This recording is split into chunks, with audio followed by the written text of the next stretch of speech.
कार्यालय की अगर बात की जाए तो तमाम सारे अब इनके वरिष्ठ नेता और जो महासचिव हैं वो सभी अब बीजेपी दफ्तर पहुंच रहे हैं।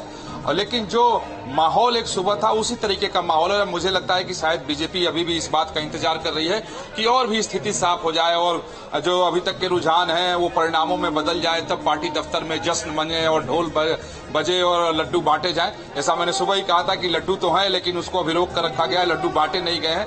और अभी फिलहाल बीजेपी कार्यालय की अगर बात की जाए तो कुछ कार्यकर्ता और 2-3 महासचिव, 1-2 के पूर्व केंद्रीय मंत्री बीजेपी दफ्तर में हैं और बाकी टेलीविजन चैनलों पर प्रवक्ता बैठे हुए हैं।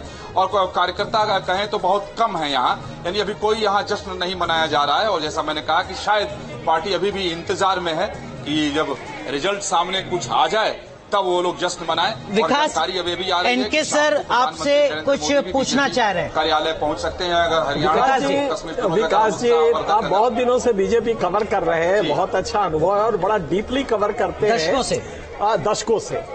और मैंने भी बहुत सालों से किया है, दशकों से किया है। मैं तो जो गलत सवेरे में जो कह रहा था, जो रिजल्ट आया उससे बिल्कुल उल्टा था। लेकिन आप याद कीजिए, सुबह आपने कहा था कि बीजेपी पूरा फोकस जम्मू कश्मीर पे रख रही है, हरियाणा तो मान चुकी है कि वो हार गई। अब आप क्या कहेंगे? क्योंकि सुबह आपने कुछ और कहा था, तो अब आपको क्या कहना है?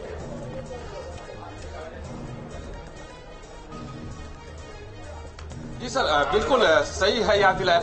लेकिन अब अगर जो अभी जो रुझान दिखाई दे रहा है इसकी उम्मीद बिल्कुल बीजेपी को नहीं थी, क्योंकि बीजेपी जो सबसे ज्यादा सीट बताई थी, बीजेपी के नेताओं से बात होती थी, कहते कि बहुत हम आएंगे तो 28 से 32 के बीच में आ जाएंगे। इसकी उम्मीद किसी भी बीजेपी, जितने लोगों से हमारी बात हुई थी उन लोगों को उम्मीद नहीं थी। और कल जब लोगों ने बताया कि हाँ ये हो सकता है कि हम 32-35 सीटों तक आ जाएं, एक रहेगा, यानी सरकार बनेगी, बीजेपी वहां इस तरीके से जीतेगी, इसकी संभावना किसी नेता ने नहीं जताई थी। हाँ, इन लोगों ने जरूर कहा था कि आप हमें बिल्कुल रिजेक्ट न कर दीजिए, ऐसा नहीं होगा कि हमारी जमानत जब्त हो जाएगी, हम बिल्कुल उखड़ से जाएंगे।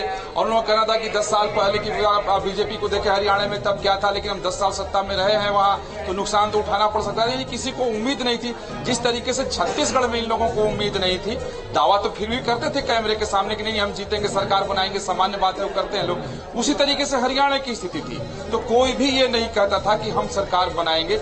और यहाँ जितने लोग मॉनिटरिंग में बैठे थे वो सिर्फ जम्मू कश्मीर पर बैठे थे कि देखा जाए कि वहां क्या कुछ हो रहा है। जो महासचिव लोग पहुंचे थे वो सारे जम्मू कश्मीर को मॉनिटर कर रहे थे कि वहां क्या हो रहा है, जम्मू में क्या हो रहा है, कितनी सीटें आ रही है, कितनी सीट का टैली वो लोग ले रहे थे। और हरियाणा में वहां 1-2 लोग बैठ करके देख रहे थे कि यहाँ क्या कुछ हो रहा है। तो वो सिर्फ गंभीरता यहाँ पार्टी कार्यालय में आज भी नहीं दिखाई दे रही थी सर। अच्छा सिंह साहब, मुझे इस पहलू पे एक जरा फोकस है कि अगर इतनी नाउम्मीदी थी कि कोई मान के चल ही नहीं रहा था कि हम जीत सकते हैं, तीसरी बार सरकार हरियाणा जैसे स्टेट बन जाए जहां पे डबल रिपुटेशन, और ये हरियाणा के इतिहास में पहली बार हो रहा है। डबल, ये तो कह रहा हूं कि दूसरी बार बनना अपने आप में एक बहुत बड़ी चुनौती थी। उसको आप करके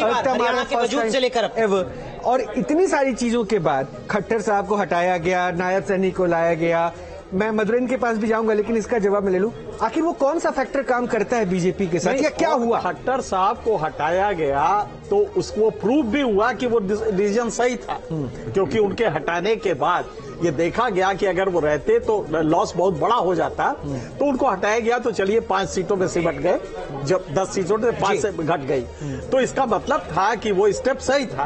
तो स्टेप से बिल्कुल सही था। 50 बीजेपी 50 हो गई तो अब आप 34 और कांग्रेस की घट के 34 हो गई। तो अगर आप ये देखें तो सारे जो वेरिएबल वोट परसेंटेज से देख लीजिएगा आप। वो जो कहा जाता था कि महंगाई, बेरोजगारी, पहलवान और वगैरह वगैरह, बड़ा अच्छा वो तीन का लिया गया था।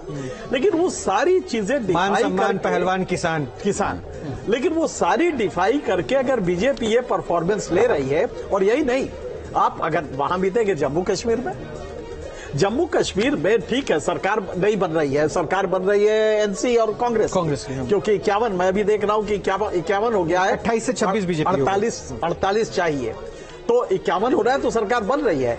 लेकिन वहां भी बीजेपी ने अच्छा परफॉर्म किया है। अगर आप ओवरऑल देखें तो बीजेपी का परफॉर्मेंस वहां भी अच्छा रहा है। तो ये फैक्टर क्या है कि हरियाणा में 4 महीने पहले जब चुनाव होता है तो लोकसभा की सीटें वो लूज कर जाती है, लेकिन और वोट परसेंटेज भी कम हो जाता है। लेकिन 4 महीने बाद तो राज्य के चुनाव जिसमें सारे नेगेटिव्स थे, उसके बावजूद बीजेपी ये परफॉर्मेंस करती है। तो सच पता है तो हमें किसी भी तर्क से ये समझ में नहीं आ रहा। आज मैं पहली बार मेरे दिमाग में लग रहा है कि मैं कोई भी लॉजिक। मुझे ऐसा लगता है, और आप मुझे करेक्ट कीजिएगा, कि 2014 के बाद शायद हरियाणा पहला ऐसा राज्य होगा जहां पर मुख्यमंत्री को बदला गया और उसके बाद इतनी बम्पर सीटों के साथ जो पॉलिटिकल पार्टी है वो सत्ता में आ रही है। हमने कई राज्य ऐसे भी देखे जहां पर जो खुद सीएम कैंडिडेट थे वो खुद ही अपना चुनाव हार गए। यहाँ पर नायब सिंह सैनी न सिर्फ जीत रहे हैं बल्कि मेजोरिटी के साथ 50 सीटों के साथ आगे बढ़ रहे हैं। जो 6 महीने के लिए कार्यवाहक सीएम बने थे उनको खुद को शायद नहीं पता था कि अगले 5 साल में ही सीएम बनने वाला हूँ। बिल्कुल बिल्कुल नहीं समझ में आया। और देखिए कि 6 महीने में उनको कोई परफॉर्मेंस दिखाने का टाइम भी नहीं मिला, क्योंकि जिस समय वो बने उसके ठीक बाद लोकसभा इलेक्शन हो गए। लोकसभा इलेक्शन हो गए तो उस समय कोड ऑफ कंडक्ट इंप्लीमेंट होता है, उसके 2 महीने उन्होंने काम करा, उसके बाद फिर विधानसभा के इलेक्शन आ गए। तो उनकी परफॉर्मेंस के बेसिस पे ये वोट मिले हैं, और ये बात तो मुझे लगती नहीं है। खट्टर हट गए, ये एक पॉजिटिव चीज जरूर है। मेरे को लगता है कि हो सकता है कि कुछ ऐसा हुआ हो कि जो एंटी जाट वोट है, हो सकता है कि वो एक साथ आ गए हों, कंसोलिडेशन हुआ हो। अभी हमें देखना पड़ेगा क्योंकि रिजल्ट हमारे सामने है। रिजल्ट के बाद ही हमें एक एनालिसिस उसके बाद ही होता है। लेकिन नायब सिंह सैनी का नाम तो कंफर्म, ये तो तय है सर। अब इस रिजल्ट के बाद ऐसा तो नहीं हो सकता एनके सर की किसी तरीके की बैठक हो और कुछ तब्दीली हो जाए? नहीं, देखिए एक बात तो है, इस आंकड़े का क्रेडिट तो नायब सिंह सैनी को जाता है ना। नायब सैनी की वजह से ये वोट मिले हैं, ये कहना तो बिल्कुल अलग बात है, लेकिन जीत रहे हैं। जी कह रहे हैं, लेकिन नायब सैनी का तो वोट तय है, लेकिन आप किसी को तो लाना है ना। तो नायब से अगर चल रहे हैं तो आप क्यों चेंज करेंगे? हालांकि बीजेपी एक्सपेरिमेंट के लिए मशहूर है, लेकिन यहाँ पे एक चीज और भी है। बीजेपी अगर नायब सैनी के आने के बाद ये परफॉर्मेंस रही है तो देखना ये है कि क्या नॉन जाट वोट, क्योंकि आपने हिंदू मुसलमान तो किया, आपने बटेंगे कटेंगे वो सारी चीजें हुई, तो ये हम समझ सकते हैं कि एक हिंदू कंसोलिडेशन हुआ हो।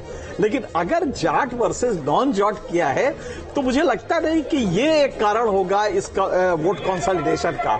मेरे ख्याल से या तो हिंदू कंसोलिडेशन एक बार फिर से रिवाइव हो रहा है सर, लेकिन वो तो नूह मेवात का एक छोटा सा पॉकेट हरियाणा में, उसमें बहुत ज्यादा कंसोलिडेशन का फर्क पड़ेगा। 7% मुस्लिम है पूरे राज्य में। अगर वैसे भी अब तक हिंदू कैंडिडेट जीता ही नहीं, वहां तो मुस्लिम कैंडिडेट ही जीतते आए। हाँ, नू छोड़ दीजिए कि वो बहुत छोटा सा है, लेकिन ओवरऑल ये कंसोलिडेशन जो नेशनल में चिंता दूसरी है कि इसका मतलब है कि हिंदू कंसोलिडेशन का बीजेपी का जो प्लैंक है वो शायद वर्क करने लगा है, और हरियाणा उसका पहला उदाहरण है। 24 के बाद, लोकसभा के बाद। एग्जैक्ट। हमारे साथ 2 खास मेहमान और जुड़ चुके हैं। भारतीय जनता पार्टी की प्रवक्ता रुचिका अग्रवाल है हमारे साथ ललित अंबरदार जी हैं, पॉलिटिकल एनालिस्ट। रुचिका, मैं आऊंगा आपके पास। ललित अंबरदार जी से पहले थोड़ा सा समझेंगे चीजों को जम्मू कश्मीर के संदर्भ में, लेकिन उससे पहले इस वक्त की बड़ी अपडेट। भारतीय जनता पार्टी को 39% वोट मिले हैं चुनाव आयोग के आंकड़े के मुताबिक। 40% वोट कांग्रेस को मिले हैं जो अब तक का शुरुआती रुझान है। आईएनएलडी को 5% से ज्यादा वोट मिले हैं। बीएसपी को लगभग 1.5% से ज्यादा वोट मिला है। अटेली विधानसभा से बीएसपी के उम्मीदवार आगे चल रहे थे। आम आदमी पार्टी को 1.64% वोट मिला है। ये चुनाव आयोग के आंकड़े हैं जो इस वक्त हम आपके सामने साझा कर रहे हैं। लेकिन इस बीच ललित अंबरदार, जम्मू कश्मीर के जो आंकड़े हैं इनको आप किस तरीके से एनालाइज करेंगे?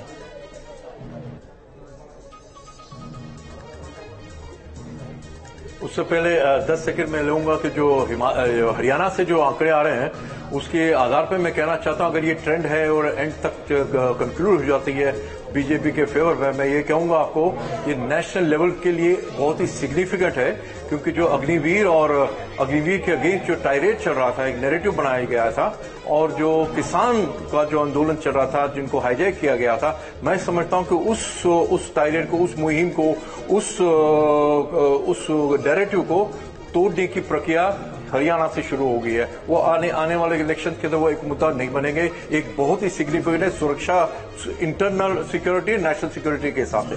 दूसरा, कश्मीर के हिसाब से थोड़ा ज्यादा कुछ सरप्राइजिंग नहीं है कि जो कश्मीर के अंदर जो कैंपेनिंग हुई है, जो श्रीनगर कश्मीर के अंदर खासकर जो कैंपेनिंग हुई है वो कॉम्पिटिटिव इस्लामिज्म के नाम पे हुई थी। 370 को लाना है, हमारी शनाख्त चाहिए, वो जिना की टू नेशन थ्योरी वाली हमारी शनाख्त, हम मुसलमान हैं, हमको अलग चाहिए, हमको ये चाहिए वो चाहिए, तो वो 370 वापस लाएंगे।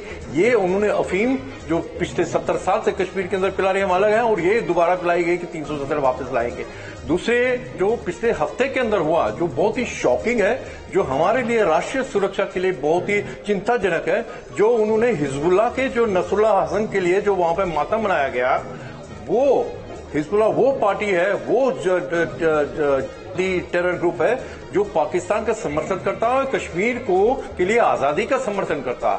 और उसके लीडर के लिए, उसके सरगना के लिए कश्मीर के अंदर मेन स्ट्रीम पार्टी ने जो मातम मनाया, मेरे समझ ख्याल में पूरे हिंदुस्तान के लिए एक बहुत बड़ा एक मैसेज है, इसको बड़ा सीरियसली लेना चाहिए। और जहां तक जम्मू में बीजेपी की वो परफॉर्मेंस नहीं है जो होनी चाहिए, मैं समझता हूं कि बीजेपी के जो कश्मीर का काडर है उनके लिए एक लेसन होना चाहिए कि जम्मू के डोगरा जो नेशनलिस्ट है, जो डेमोग्राफिक बॉर्डर है आज की तारीख में हिंदुस्तान का उत्तर पश्चिम के अंदर, उनको टेकन फॉर ग्रांटेड लिया गया है। कश्मीरी हिंदुओं के लिए जबरदस्ती वोट वहां डलवाने हैं जो 32 साल पहले उन कॉन्स्टिट्यूंसीज को उनको खाली करवाना पड़ा, नरसनार हुआ, और वो जम्मू में पलायन में रह के, कैंपों में रह के उन 32 साल पुरानी कॉन्स्टिट्यूशन में वोट डलवा रहे हैं। ये तो मैं समझता हूं कि न्याय नहीं है। जम्मू के अंदर जो हमारे जो कैंप है, जप्ती कैंप है, वहां जर्जर हो रही बिल्डिंग्स, उसके ऊपर कोई तवज्जो नहीं है। 32 साल हो गए, वो कश्मीरी हिंदुओं का जो नरसंहार है अभी तक औपचारिक